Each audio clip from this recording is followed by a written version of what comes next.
Un mauvais choix, trop tard pour réparer, c'est comme ça que ma femme m'a appelé devant tout le monde. Ce que j'ai fait à la cuisine sent le pain grillé brûlé et le café rassis. Le genre d'odeur qui s'attarde trop longtemps dans une maison. Je suis à table, les yeux fixés sur une tasse ébréchée ornée du logo délavé d'une course de 5 km que nous avions faite à l'époque où nous rions encore ensemble. La lumière du soleil traverse les stores, peignant la pièce comme une sorte de rêve de banlieue, mais ce n'est qu'une façade. Hélène est en face de moi, son téléphone un prolongement permanent de sa main, son pouce balayant l'écran comme si elle m'effaçait de son champ de vision. 12 ans de mariage, et je connais ses moindres gestes. Ce pincement de lèvres, comme si elle goûtait quelque chose d'acide, signifie qu'elle est sur le point de lancer une pique. Tu n'as pas sorti les poubelles, dit-elle, les yeux rivés sur son écran, la voix aussi plate qu'un formulaire d'impôt. Je me penche en arrière, la chaise craquant sous mon poids. Je les ai sortis hier soir. 9 heures pile. Tu étais sur le canapé à regarder ce chef hurler sur des gens. Son sourire en coin est si léger qu'il est presque invisible, mais je le surprends. Ce devaient être les poubelles de quelqu'un d'autre. Les nôtres sont encore pleines. Elle ne lève pas les yeux, mais c'est un test. Elle m'a vu traîner ses poubelles jusqu'au trottoir, sa silhouette se découpant dans la fenêtre pendant que je luttais pour fermer les couvercles. Je sirote mon café, froid et amer, le laissant sur ma langue. Je vérifierai plus tard, dis-je calmement, comme si je parlais à un client qui se prend pour Frank Lloyd Wright. Mais je prends note. Ce n'est pas un incident isolé. C'est une accumulation, ces petites piques. Sa façon de déformer ce que je sais pour me faire douter. Je dirige une entreprise de construction. Je dois déjà gérer assez de bêtises de la part de clients qui se prennent pour des maîtres d'œuvre. Je n'en ai pas besoin dans ma propre maison. Je vais sur le chantier, dis-je en attrapant mes clés sur le comptoir, le métal froid contre ma paume. De retour vers 6 heures. Elle ne lève pas les yeux. N'oublie pas le dîner chez les Peterson. Essaie de ne pas arriver en sentant le chantier. Je m'arrête à la porte, la main sur la poignée, les clés cliquetant. Les Peterson sont ses amis, pas les miens. Une autre soirée où elle dirigera la conversation, lançant des piques sur ma vie simple pendant que j'hocherai la tête en sirotant un merlot hors de prix. Notez, dis-je, la voix stable, mais ma prise se resserre. Ce soir, je ne serai pas son accessoire. Dehors, l'air est vif. Mon camion est garé dans l'allée, son aile cabossée captant la lumière du matin. Je monte, démarre le moteur, et laisse le grondement calmer mes nerfs. À travers la fenêtre de la cuisine, Hélène est toujours à table, son téléphone brillant, probablement en train d'envoyer un SMS à sa sœur Lisa pour lui dire que je suis encore en train de me laisser aller. Si j'avais su jusqu'où cela irait, j'aurais fait mes valises sur le champ. Mais je ne l'ai pas fait. Je pensais que je pouvais arranger les choses. Je me retrouve dans une maison à moitié construite en banlieue, faite de poutres apparentes et de poussière de placo, le genre de chaos que je peux contrôler. Mon équipe est déjà en train de marteler, l'air est épais de sueur. Mike, mon contremaître, me repère et s'approche en trottinant, un plan enroulé à la main. C'est un grand gaillard, un ex-marine, il ne gaspille pas ses mots. Les clients ont encore changé les plans, dit-il en me tendant le plan. 3e fois ce mois-ci. Je le déroule, parcours les changements griffonnés. Ils paieront pour le travail supplémentaire. Mike sourit, mais son sourire s'estompe rapidement. Ça va, Dan? Tu as l'air d'avoir mangé un truc pas frais. Je ris. Un rire court et sec, en envoyant un clou égaré dans la terre d'un coup de pied. Juste le mariage, mec. La routine. Il hoche la tête, n'insiste pas. Mike a divorcé 2 fois, il connaît la chanson. Fais gaffe à tes arrières, dit-il, à moitié en plaisantant, et retourne vers l'équipe, ses bottes crissant sur le gravier. Je me plonge dans le travail, mesurant, coupant, criant sur le nouveau qui a manqué un montant. Le rythme me garde l'esprit clair. À 17 heures, je suis en sueur. De la poussière dans les cheveux, mais je me sens solide, comme si je construisais quelque chose qui ne s'effondrerait pas. J'envoie un SMS à Hélène. Je saute le dîner. Un appel client s'est prolongé. Gère les Peterson. Pas de réponse. Je ne m'en attends pas à une. Quand je rentre, la maison est sombre, l'allée est vide. Elle est au dîner sans moi. Très bien. Je décapsule une bière, la capsule sifflant en sautant, et m'enfonce dans le canapé, le cuir craquant sous mon poids. Le match est à la télé, le volume bas. Mon téléphone vibre. Le nom d'Hélène sur l'écran. Je laisse tomber sur la messagerie. Pas de message. Typique. Elle appelle, raccroche, me laissant me demander ce que j'ai fait de mal. Ce soir, je ne me pose pas la question. Si j'avais su ce qu'elle préparait, j'aurais commencé à planifier ma sortie ce jour-là. Mais je ne l'ai pas fait. Je pensais que c'était juste une mauvaise passe, quelque chose que nous surmonterions. Mon Dieu, comme je me trompais. Lundi soir, nous sommes dans un bar du centre-ville. Tout en verre épuré et cocktail hors de prix avec des noms comme « Le regret d'Hemingway ». Hélène est dans son élément, riant trop fort, rejetant ses cheveux en arrière comme si elle était encore la reine du bal de promo. Je sirote un bourbon, la glace fondant en une flaque, écoutant d'une oreille distraite son patron, Greg, parler de codes fiscaux. C'est un type correct, la cinquantaine, qui porte des cravates qui crient la crise de la quarantaine, mais je préférerais être à la maison avec un burger et un match. Hélène est de l'autre côté de la table, tenant la cour avec son équipe de comptables. Elle a ce sourire, celui qui dit qu'elle mène la danse. Puis elle se penche vers Sarah, sa collègue, qui a toujours un sourire narquois comme si elle jugeait vos choix de vie. Dan est tellement enfoui dans ses petits projets, dit Hélène assez fort pour que toute la table l'entende. Il a à peine du temps pour moi. La table glousse, une vague de rire nerveux. Le sourire de Sarah s'élargit, son verre de vin basculant dans sa main. Je sens la chaleur monter dans mon cou, mais je garde un visage impassible. Petit projet, et son code pour mon entreprise. Celle qui a payé pour son Audi et la moitié de notre hypothèque. Je pose mon verre, la glace cliquetant sèchement. C'est drôle, dis-je, assez fort pour être entendu. Ces petits projets paient les factures. Le sourire d'Hélène ne bouge pas, mais ses yeux se plissent. Un éclair d'irritation. Oh, Dan, ne sois pas si sérieux. Je dis juste que tu es toujours occupé. Sarah intervient, la voix dégoulinante de miel. Ça doit être dur, Hélène. Être mariée à un gars qui est collé à sa boîte à outils. Je me penche en avant, les coudes sur la table, ma manche frôlant une serviette. La boîte à outils paie pour ce dîner, Sarah. Quelle est ton excuse? Sarah cligne des yeux, son sourire narquois vacillant. Greg se racle la gorge, ajuste sa cravate. N'entrons pas là-dedans, les amis. C'est juste une soirée amicale, n'est-ce pas? Hélène rit, mais c'est un rire tendu, ses doigts tapotant son verre. Dan est si sensible, dit-elle en agitant la main. Il prend toujours tout personnellement. Je la fixe dans les yeux, ma voix basse mais stable. Seulement quand tu le rends personnel. Sarah sirote son vin, les yeux passant de l'un à l'autre comme si elle regardait un match de tennis. Greg essaie de changer de sujet, levant son verre. À la bonne compagnie. Ouais. Personne ne trinque. Les autres, deux jeunes comptables à peine sortis de l'université, pianotent sur leur téléphone, évitant l'attention. Hélène sourit toujours, mais c'est un masque, ses jointures sont pâles autour de son verre. Je me lève, sors un billet de vin de mon portefeuille, le jette sur la table, le billet atterrissant à côté d'une olive renversée. Je pars, je commence tôt demain. Je regarde Hélène. Tu peux rentrer? Elle cligne des yeux, prise au dépourvu, son bracelet cliquetant alors qu'elle pose son verre. Oui. Sarah, tu me ramènes. Cool. Je sors, le brouhaha du bar s'estompant derrière moi, les yeux dans mon dos.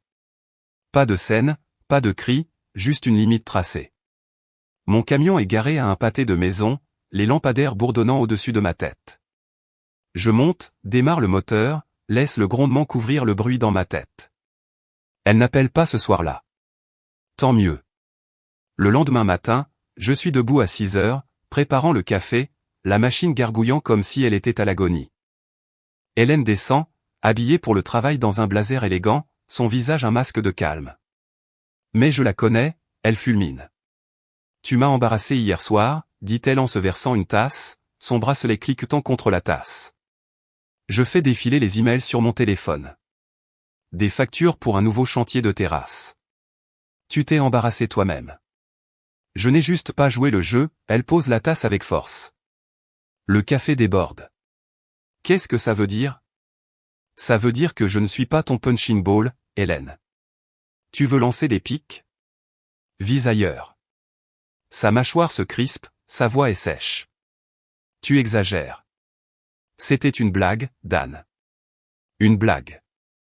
Je me lève, attrape mes clés, le métal cliquetant dans ma main. La blague est pour toi, alors. J'en ai marre d'être la chute. Je suis dehors avant qu'elle puisse répondre.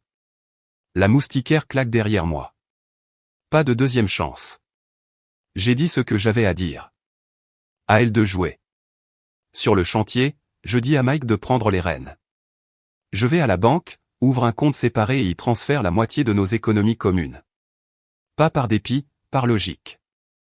Si elle veut réécrire ma vie, je ne vais pas laisser mon argent là où elle peut tirer les ficelles. À midi, c'est fait. Je ne lui dis pas. Elle le remarquera en consultant le solde, et ça suffira. Ce soir-là, elle m'attend dans le salon, les bras croisés, les lèvres minces, ses talons encore aux pieds après le travail.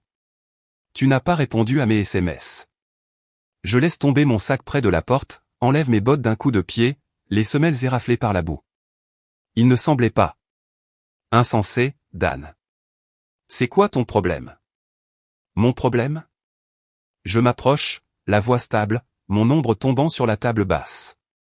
Tu penses que tu peux me lancer des piques devant tes amis, réécrire ma vie pour qu'elle corresponde à ton histoire, et que je vais juste l'encaisser? Non, c'est fini. Elle lève les yeux au ciel, rejette ses cheveux en arrière. Tu es tellement dramatique. C'était un seul commentaire. Alors arrête d'en faire. J'attrape une bouteille d'eau dans le frigo, dévisse le bouchon, le plastique craquant. Ou n'arrête pas, mais je ne resterai pas pour le rappel. Tu es ridicule, lance-t-elle en s'approchant, ses talons claquant sur le parquet. Tu ne supportes pas une petite taquinerie. Je m'assois sur le canapé, j'étire mes jambes, les coussins s'enfonçant sous mon poids. Je peux supporter beaucoup de choses, mais pas ta version de la taquinerie. Elle me fixe, attendant que je cède, les mains sur les hanches. Je ne cède pas. J'allume la télé, la chaîne de sport s'animant. Elle monte à l'étage en trombe, c'est pas lourd. Mon téléphone reste silencieux. Je ne la poursuivrai pas. C'est un samedi et nous sommes chez Karen pour un barbecue. L'arrière-cour est un cliché de banlieue. Des enfants poursuivent un ballon de foot. Des hamburgers grésillent sur le grill, des gobelets en plastique de limonade suent sous la chaleur. Karen, la sœur d'Hélène, est chaleureuse mais débordée, courant entre la cuisine et le patio, essayant de satisfaire tout le monde. Son mari, Tom, est silencieux. Il travaille dans l'informatique, observe toujours comme s'il analysait des données. Je l'aime bien. Il n'encombre pas l'air de bavardage.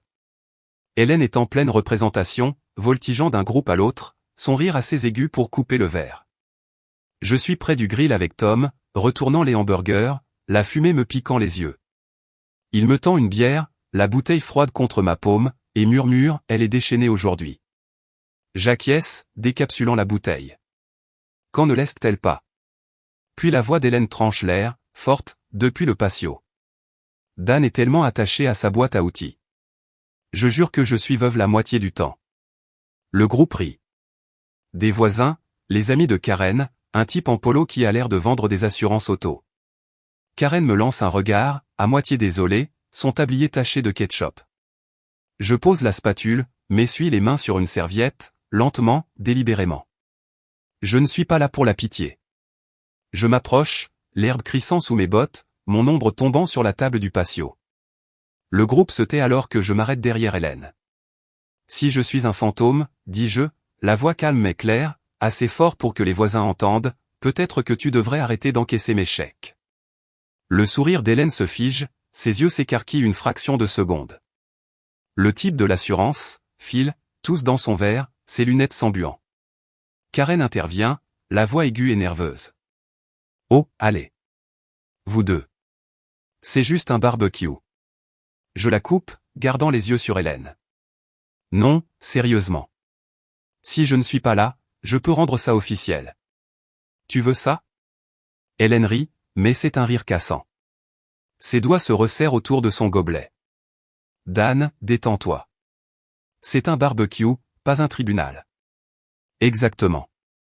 Je m'approche, ma voix basse mais ferme, les mots portant jusqu'au groupe. Alors, arrête de me faire un procès. Tom se racle la gorge derrière moi, prenant enfin la parole.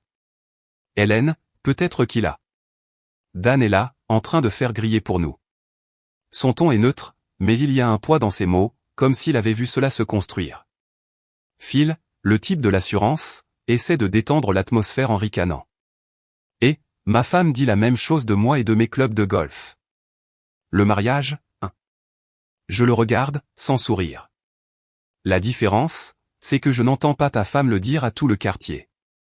Le groupe se tait, les gobelets et les assiettes oubliées. Le sourire d'Hélène reste figé, mais ses jointures sont blanches autour de son gobelet, le plastique craquant. Je me retourne au grill, mes bottes lourdes sur l'herbe. Tom me tend une autre bière, ses yeux stables. Ça va? Toujours, dis-je en prenant une gorgée, le froid apaisant la chaleur dans ma poitrine. Les voisins font semblant de regarder leur téléphone, leurs enfants, n'importe quoi d'autre que moi.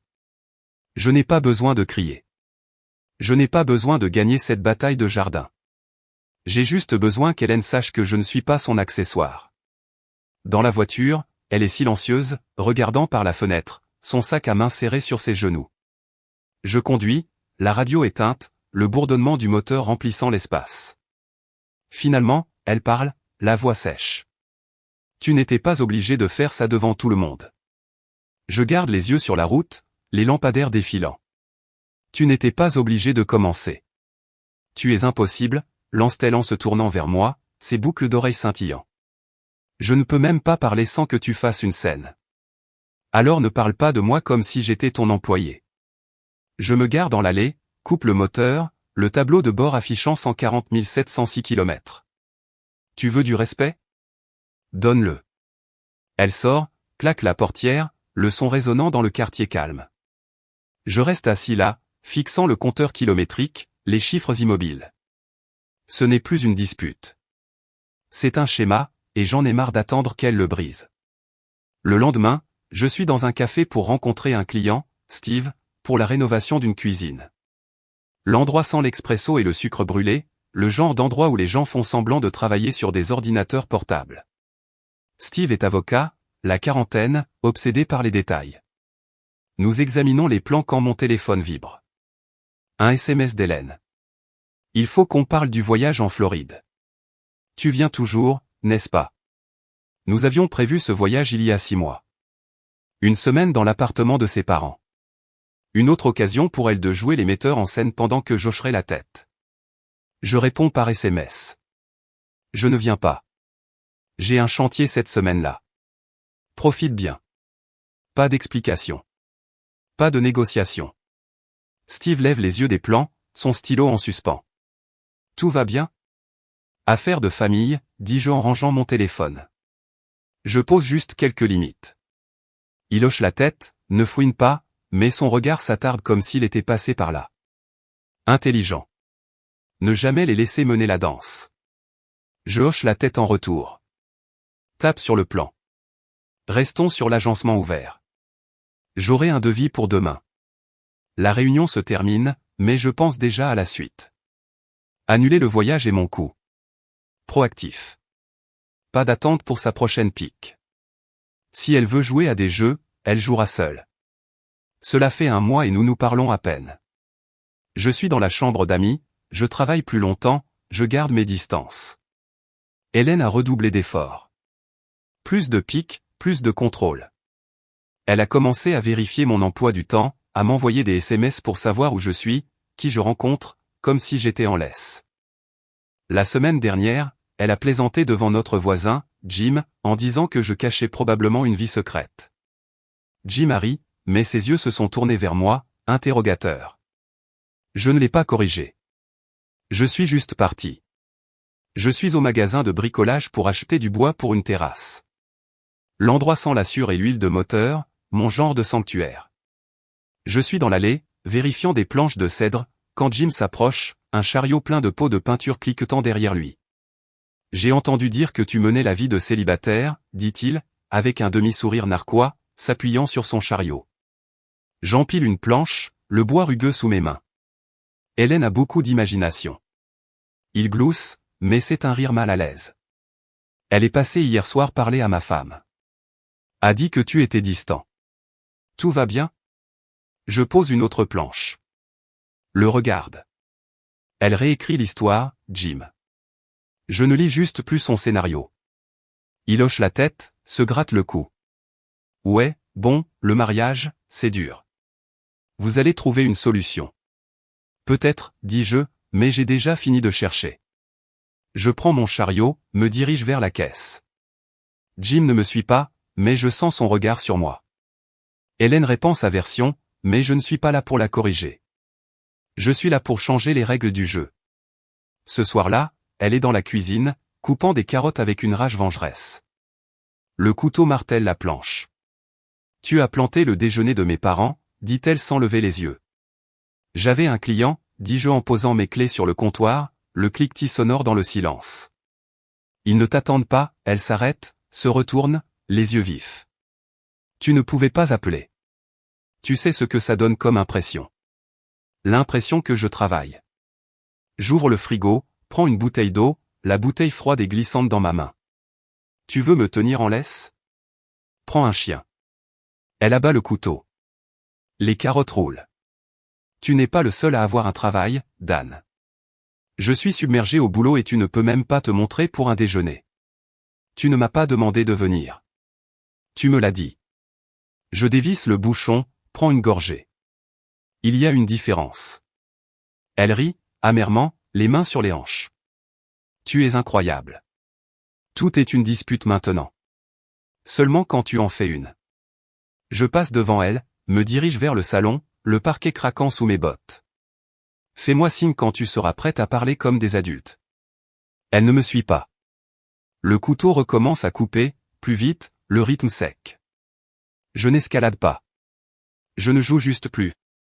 La réunion des anciens du lycée, c'est ce soir. Un grand événement dans notre petite ville. Hélène la prépare depuis des semaines, se coordonnant avec ses anciennes amies Pom-Pom Girls. Je suis là parce que j'ai promis il y a des mois, avant que les choses ne tournent mal. Le gymnase est décoré de ballons, une bannière kitsch criant, promotion de 95, jeune pour toujours. Je porte une chemise, debout près du bol de punch, le gobelet en plastique suant dans ma main. Hélène est de l'autre côté de la pièce, rayonnante, tout charme et nostalgie. Mais je la connais. Elle cherche une scène. Je parle à Dave, un ancien coéquipier de football, maintenant mécanicien avec un garage en ville. Il a du gris dans sa barbe, mais le même sourire facile. Toi et Hélène, toujours aussi proches, demande-t-il en sirotant une bière, son alliance brillant. À peine, dis-je, en restant léger, en remuant le punch. Tu sais comment ça se passe. Il hoche la tête, sur le point de répondre quand la voix d'Hélène tranche l'air, forte, par-dessus la musique. J'aime Dan, mais parfois je me demande si je n'ai pas choisi le mauvais type, dit-elle, sa voix portant jusqu'à la moitié du gymnase. Vous n'avez jamais l'impression d'avoir fait une erreur, mais qu'il est trop tard pour la réparer? La table rit, mais c'est un rire forcé. Les sourcils de Dave se lèvent, sa bouteille figée à mi-chemin de sa bouche. Lisa, l'ancienne amie Pom-Pom Girl d'Hélène, se penche en souriant narquoisement. Ma belle, on a tous ces moments. Mais Dan est solide, non? Hélène hausse les épaules, son sourire acéré. Solide est un mot pour ça. Je sens la pièce basculer, non pas de colère, mais de clarté. C'est ça. La ligne vers laquelle elle danse depuis des années. Je pose mon gobelet, le plastique se froissant, et je m'approche, mais pas stable. La table se tait alors que je m'arrête derrière elle. Hélène, dis-je, la voix égale, assez fort pour que ses amis entendent. Tu ne t'es pas trompé de personne. Tu as juste oublié qui tu avais choisi. Son visage rougit, mais elle essaie de le prendre à la légère, rejetant ses cheveux en arrière. Dan, allez. C'est juste une blague. Non, je la coupe. Calme, mais finale. Mes mains dans les poches. J'en ai fini de réparer tes erreurs. Lisa intervient, la voix forte, comme si elle auditionnait pour une émission de télé-réalité. Waouh, Dan. Belle façon de le prendre personnellement. Je la regarde, stable. Je le prends comme on me le donne. Dave s'approche, sa bière toujours à la main, sa voix basse mais ferme. Hélène, peut-être calme-toi. Ce n'est pas Dan qui fait une scène. Le sourire d'Hélène se crispe, ses yeux passant de la table à moi. Tu rends ça plus gros que ça ne l'est. Je fais un signe de tête à la table, ma voix stable. Profitez de votre soirée. Je sors, dépassant les ballons, les escaliers, pour arriver sur le parking. L'air est froid. Affûte mes poumons. Mon téléphone vibre avant que j'atteigne mon camion, le nom d'Hélène. Je ne réponds pas. Je monte, démarre le moteur, laisse le grondement couvrir le bruit. Je pensais ce que j'ai dit. C'est fini. Elle appelle tous les jours après ça, parfois 2 fois. Je ne décroche pas. Je ne la bloque pas non plus.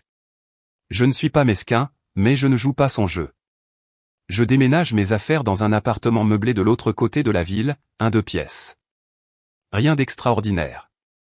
Juste un lit, un canapé et une vue sur le parc. Je lui envoie un SMS, je suis parti. On réglera les détails plus tard. Pas de réponse. Très bien. Une semaine plus tard, je suis dans un restaurant avec Mike, déjeunant entre 2 chantiers. L'endroit sent la graisse et le café, le comptoir est collant sous mes coudes. Mike dévore un hamburger, parlant d'un client qui veut une terrasse sur mesure pour le mois prochain. Mon téléphone vibre. Encore Hélène. Je le retourne face contre table, l'écran claquant. Elle continue, demande Mike en s'essuyant le ketchup du menton, sa manche en flanelle frôlant l'assiette. Comme un disque rayé, dis-je en coupant mon steak, le couteau raclant l'assiette. Elle pense qu'elle peut me faire revenir. Il renifle, secoue la tête. Tu es parti, mec.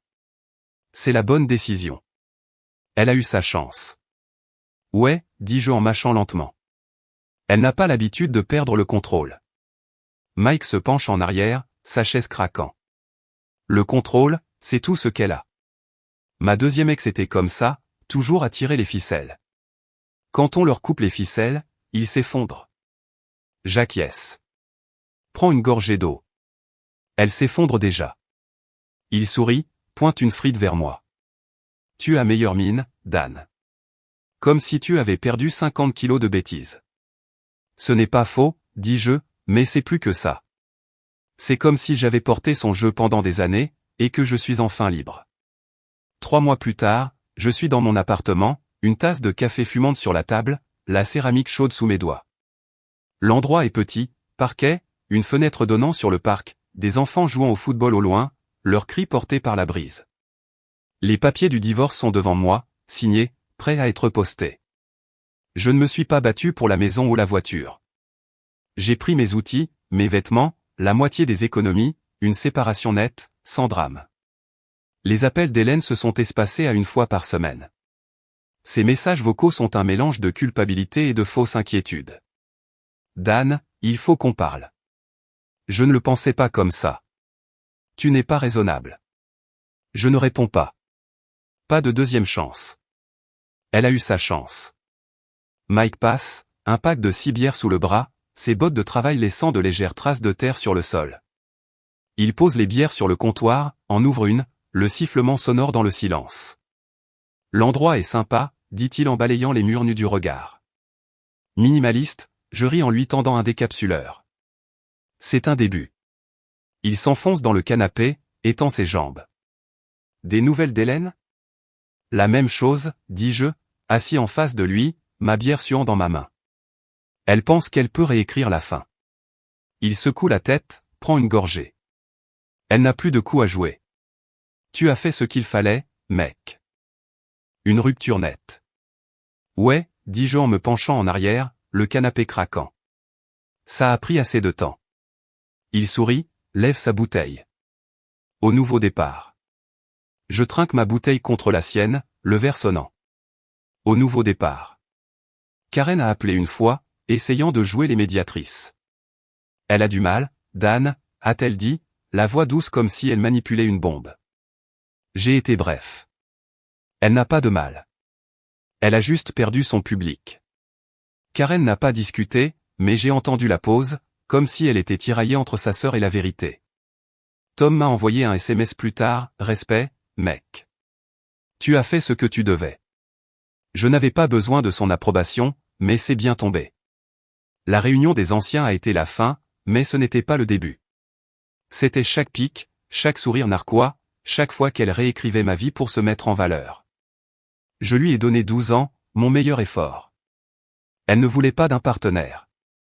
Elle voulait un accessoire. Et je ne suis l'accessoire de personne. Je me lève, prends les papiers, me dirige vers la boîte aux lettres, l'enveloppe lourde dans ma main. Le soleil se couche, les ombres s'étirent dans la rue. Les rires des enfants viennent du parc, vifs et vivants. Je laisse tomber l'enveloppe, le couvercle claquant en se refermant. Pas de retour en arrière.